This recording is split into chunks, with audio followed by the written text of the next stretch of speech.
Cette semaine a été particulièrement tumultueuse au Sénégal, marquée par une série d'événements qui secouent le paysage national, aussi bien sur le plan politique que social. Voici une analyse détaillée des faits marquants.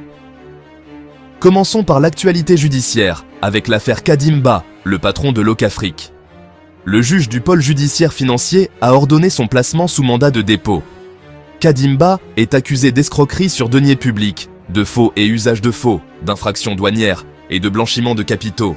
Une chute brutale pour cette figure influente de l'économie sénégalaise, dans un climat de reddition des comptes qui semble s'intensifier sous le régime actuel. En parlant de reddition des comptes, Mame Mbaye Niang, ancien ministre du Tourisme sous Macky Sall, est aussi dans le viseur du parquet financier.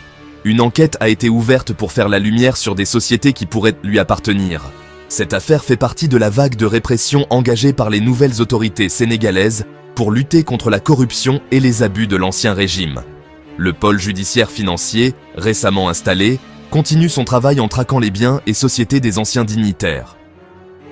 Bougane Gueye Dany, leader de Gueum Sabop et patron de D-Media, ne reste pas en retrait. Après son élargissement, il a fustigé la gestion de la crise politique par Ousmane Sonko, qualifiant ce dernier de poltron pour sa gestion des conflits judiciaires et son manque de courage. Bougane a profité de l'occasion pour réitérer son engagement en faveur de la démocratie et s'est présenté comme un acteur incontournable dans la lutte contre les abus de pouvoir. Il a également dénoncé l'absence de transparence dans les chiffres du gouvernement, en ciblant directement le Premier ministre. Ce climat tendu entre les deux figures politiques illustre les divisions profondes au sein de l'opposition. La tension monte également avec les restrictions imposées à certains opposants politiques.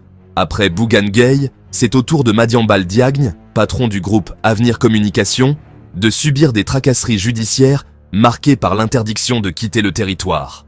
Une situation qui a indigné plusieurs figures politiques, dont Khalifa Ababacar Sall, ancien maire de Dakar, qui a dénoncé ces méthodes comme étant inacceptables dans un état de droit. Selon lui, ces pratiques doivent cesser immédiatement pour garantir des élections législatives libres et transparentes. Les mesures de restriction ne s'arrêtent pas là.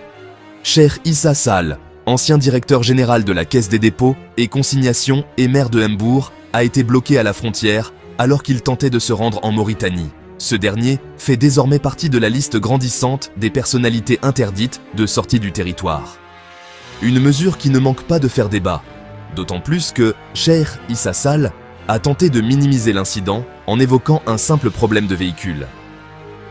Alors que la scène politique s'enflamme, un autre drame frappe le pays, la tristesse à Tambacounda. 2 pirogues transportant environ 160 migrants en route pour les îles Canaries ont sombré en mer. Seuls 10 rescapés ont été retrouvés, laissant derrière eux des familles endeuillées et des villages dévastés. L'un des survivants, dans un témoignage poignant, a décrit les circonstances tragiques du naufrage. Après 6 jours en mer sans eau ni nourriture, les pirogues ont été englouties juste avant d'être secourues. Ce drame souligne, une fois de plus, les dangers de l'émigration clandestine et la vulnérabilité des jeunes Sénégalais qui risquent tout pour un avenir incertain.